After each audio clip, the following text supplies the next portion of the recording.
सभी मित्रों को जय श्री राम। दोस्तों, यूएसए की एक कंपनी है, जेफरिज इक्वलिटी रिसर्च नाम की एक कंपनी है, जो तमाम बड़े जो धार्मिक स्थल होते हैं, जो बड़े बड़े धर्मों के जो स्थल होते हैं, उन पर वो रिसर्च करती है, उनका वो आकलन करती है। तो इस कंपनी ने राम मंदिर पर अपनी एक रिपोर्ट दी है, अपने कुछ आंकड़े इस कंपनी ने राम मंदिर पर दिए हैं। दोस्तों, अगर इस आंकड़ों पर विश्वास करें, इस कंपनी के द्वारा जो पब्लिश किए गए हैं, इस कंपनी का अनुमान है कि जो राम मंदिर अभी प्राण प्रतिष्ठित होकर के आम भक्तों के लिए खुला है, इस मंदिर पर सालाना 5 से 10 करोड़ जो राम भक्त हैं वो इस मंदिर की यात्रा सालाना करेंगे। एक बड़ा आंकड़ा है, 5 से 10 करोड़ के बीच की संख्या कोई कम संख्या नहीं होती है, बहुत बड़ी संख्या होती है। तो इस कंपनी ने दावा किया है कि अगले कुछ सालों से ये विश्व का सबसे बड़ा धार्मिक स्थल बनकर के उभरेगा। लगभग 5 से 10 करोड़ तीर्थ यात्री इस तीर्थ का यात्रा करेंगे। अभी जो सबसे बड़ा तीर्थ स्थल है मक्का का जो हज है, वहां सालाना करीब 2 करोड़ मुस्लिम वहां की यात्रा करते हैं, हज करते हैं। उसके बाद में ईसाई वेटिकन सिटी, वहां पर 80 लाख ईसाई सालाना यात्रा करते हैं अपने इष्ट को मनाने के लिए, इष्ट की आराधना करने के लिए। यानी अगर राम मंदिर के आंकड़ों को देखें और बाकी धर्मों के आंकड़ों को देखें तो एक बहुत बड़ा गैप है, एक लंबा गैप है। दोस्तों, राम मंदिर जब से प्राण प्रतिष्ठित हुआ है, उसके बाद में लगातार जो भक्तों की, तीर्थ यात्रियों की जो भीड़ है वो लगातार बढ़ती जा रही है। ऐसा कोई दिन नहीं जाता है कि 3 से 4 लाख के कम भक्तों की संख्या रही हो। दोस्तों, एक 23 तारीख के दिन यानी 22 तारीख को प्राण प्रतिष्ठा थी और अगले ही दिन एक राम मंदिर में बड़ा चमत्कार होता है, अद्भुत चमत्कार होता है, जिसको देख करके सारे भक्त हैरतअंगेज रह जाते हैं।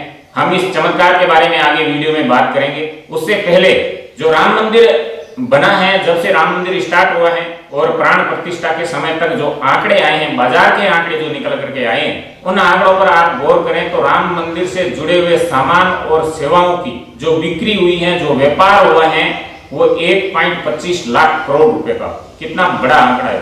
और तमाम तरह के बड़े बड़े जो इकोनॉमिक रिसर्चर हैं, वो अंदाजा लगा रहे हैं कि इस राम मंदिर की वजह से यूपी का कायाकल्प हो जाएगा और यूपी की जो अर्थ चक्र है वो पूरी तरह से बदल करके रख देगा ये राम मंदिर। क्योंकि राम मंदिर, जिस प्रकार से राम मंदिर पर विवाद रहा है, हिंदुस्तान के तो सारे वासी आएंगे ही आएंगे राम के दर्शन करने के, बल्कि जो विदेशों के लोग हैं, जो विदेशी पर्यटक हैं, जो भारत के बारे में जानना चाहते हैं, भारत के बारे में समझना चाहते हैं, जब किसी चीज पर इतना लंबा विवाद हो और उसके बाद में उसका नतीजा निकल जाए, तो निश्चय ही जो इसकी ओर आकर्षित होने वाले पर्यटक हैं वो अयोध्या की तरफ अपने आप को बढ़ने से रोक नहीं पाएंगे। यानी भारतीयों के साथ साथ विदेशी पर्यटकों की जो संख्या है वो बेहताशा बढ़ने वाली है और इसका सीधा सीधा फायदा भारत को होगा, अयोध्या को होगा, उत्तर प्रदेश की अर्थव्यवस्था को होगा। स्टेट बैंक ऑफ इंडिया ने अपने आंकड़े जारी किए हैं। उनका मानना है कि सालाना उत्तर प्रदेश सरकार को पर्यटक के तौर पर जो टैक्स मिलेगा वो 20 से 25 हजार करोड़ रुपए की आमदनी, एक्स्ट्रा आमदनी होगी अयोध्या राम मंदिर की वजह से। और जो पर्यटक राम मंदिर पे दर्शन करने को आएंगे, जो तीर्थ यात्री इस तीर्थ यात्रा को पूरा करने आएंगे, प्रभु राम के दर्शन करने आएंगे, वो कम से कम 4 लाख करोड़ रुपए अपनी जेब से खर्च करेंगे, जिसका सीधा सीधा फायदा अयोध्या को होगा, अयोध्या के लोकल को होगा, उत्तर प्रदेश को होगा और भारतवासियों को होगा, भारत को होगा। तो एक बड़ा चेंज अर्थव्यवस्था में इस राम मंदिर की वजह से देखने को हमें मिल सकता है। जिस प्रकार मोदी जी कहते हैं कि 2029 तक हम भारत की जो इकोनॉमी है उसको $5 ट्रिलियन तक ले जाने का हम प्रयास करेंगे और सफल भी होंगे। इस $5 ट्रिलियन की इकोनॉमी तक जाने में राम मंदिर अपनी ओर से बहुत बड़ी भूमिका निभाने जाएगा। जो यूपी की अर्थव्यवस्था है, राम मंदिर की वजह से $500 करोड़ से पार हो जाएगी। अयोध्या का जो इंफ्रास्ट्रक्चर है वो लगातार डेवलप हो रहा है। लगातार इंफ्रास्ट्रक्चर पर यूपी सरकार की ओर से खर्चा किया जा रहा है, केंद्र सरकार की ओर से तमाम डेवलपमेंट किया जा रहा है। विश्व की बड़ी बड़ी कंपनियां अयोध्या की ओर आने में आकर्षित हो रही हैं। वो अपने बड़े बड़े प्रोजेक्ट अयोध्या की जमीन पर लॉन्च कर रहे हैं, लॉन्च करने जा रहे हैं, किसी ने कर दिया है। बड़े बड़े प्रोजेक्ट आज अयोध्या की जमीन पर चल रहे हैं। सरकारी आंकड़ों की अगर बात करें तो सरकारी जो 85,000 करोड़ रुपए के जो कार्य हैं वो अयोध्या की जमीन पर हो चुके हैं और इस आंकड़े को 500 करोड़ तक ले जाने का विचार है।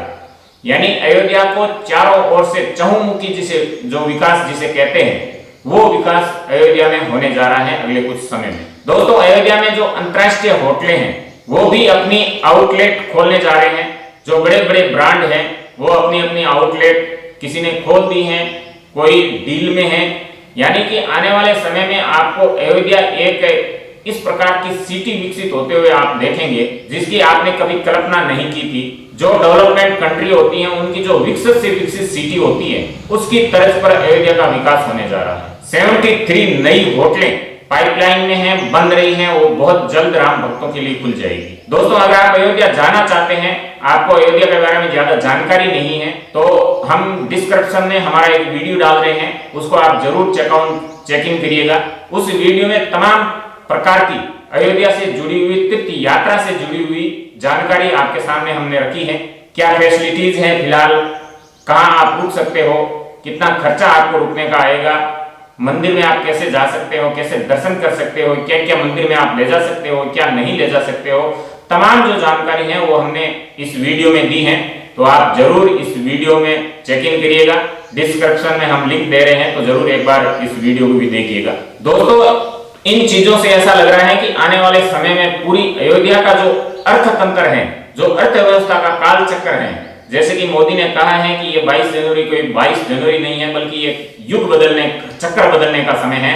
तो जो अर्थव्यवस्था का काल चक्र है वो कहीं ना कहीं बदलता हुआ हम महसूस कर पाएंगे, हम देख पाएंगे। दोस्तों अयोध्या राम मंदिर जब से प्राण प्रतिष्ठित हुआ है उसके बाद में लगातार भक्तों की भीड़ है, वो प्रभु के दर्शन करने को आतुर है। जब से मंदिर के कपाट बंद होते हैं, जो भक्त दर्शन कर नहीं पाते हैं वो उसी जगह मंदिर के आगे रात को रुक जाते हैं ताकि सुबह जल्दी उन्हें दर्शन हो सके।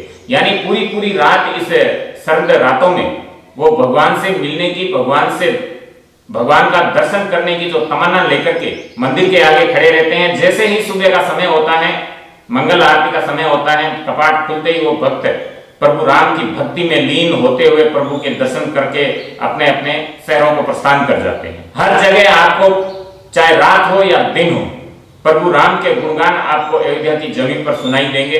राम में माहौल प्राण प्रतिष्ठित होने के बाद में लगातार देखने को मिल रहा है। दोस्तों शुरू में मैंने जो चमत्कार की बात की थी वो चमत्कार कुछ इस तरह से हैं। 23 तारीख की बात है, मंदिर प्रशासन और जो यूपी सरकार के जो सुरक्षा गार्ड हैं वो मुस्तैद थे। भक्तों की लंबी कतारें थी, लगातार कतारें आगे बढ़ रही थी, भगवान के दर्शन कर करके मंदिर से बाहर निकल रही थी। उसी समय अचानक इतनी बड़ी सुरक्षा होने के बावजूद भी वहां एक भगवान के प्रिय भक्त, हम हनुमान जी को मानते हैं, हनुमान जी हैं और हनुमान जी को हम वानर का रूप मानते हैं। उसी समय वहां एक वानर आ जाता है, हाथ में 2 गेंदे के फूल लिए हुए, और लगातार वो गर्भगृह की ओर बढ़ता है। ये स्थिति देख करके जो सुरक्षा कर्मी थे उनके हाथ पांव फूल जाते हैं कि कहीं वानर गर्भगृह में जो स्थापित प्रतिमाएं हैं उनको कोई नुकसान ना पहुंचा दे। वो बड़ी तेजी से उस वानर की ओर बढ़ते हैं। वानर ये सब देख रहा था, मंदिर में जो भक्त थे वो भी सब ये दृश्य देख रहे थे। भक्त जैसे ही वानर रूपी हनुमान जी के दर्शन करते हैं वो अपने आप को धन्य समझने लग जाते हैं, अपने आप को जो उनकी यात्रा थी उसे वो सफल मानने लग जाते हैं, क्योंकि उन्हें हनुमान जी यानी भगवान राम के सबसे प्रिय भक्त हनुमान के दर्शन उस समय हो रहे थे। वो रुक जाते हैं, जहां थे वहीं रुक जाते हैं, हाथ जोड़ लेते हैं और भगवान राम का गुणगान करने लग जाते। ठीक उसी वक्त सुरक्षा के कुछ कर्मचारी उस वानर की ओर बढ़ते हैं, इसलिए कि कहीं वानर प्रतिमा को कोई नुकसान ना पहुंचा दे। उसी समय वानर को महसूस हो जाता है कि ये हमारे तरफ आ रहे हैं, तो वानर वहां से कुछ क्षण खड़े रह करके फूल वहां चढ़ा करके जो हनुमान गढ़ी की ओर मंदिर का एक दरवाजा खुलता है, उस दरवाजे से वानर राम मंदिर से बाहर निकल जाता है और उसके बाद में वो वानर कहाँ विलुप्त हो जाता है कोई नहीं देख पाता है, किसी को नहीं दिखता है और मंदिर के चारों तरफ भक्तों की भीड़ लगी। तो ये एक बड़ा चमत्कार हुआ है 23 तारीख के दिन। जो भी भक्त वहां उपस्थित थे वो सब ये मान रहे थे कि हनुमान जी समेत भगवान राम की पूजा आराधना करने के लिए मंदिर में आए हैं, गर्भगृह में आए हैं। तो इस प्रकार के बहुत से चमत्कार हैं जो अयोध्या की धरती पर लगातार होते रहे हैं। दोस्तों आपने अपना कीमती समय दिया उसके लिए बहुत बहुत आभार। अपना व अपनों का ख्याल रखते हुए हमसे जुड़े रहेगा। बहुत बहुत धन्यवाद।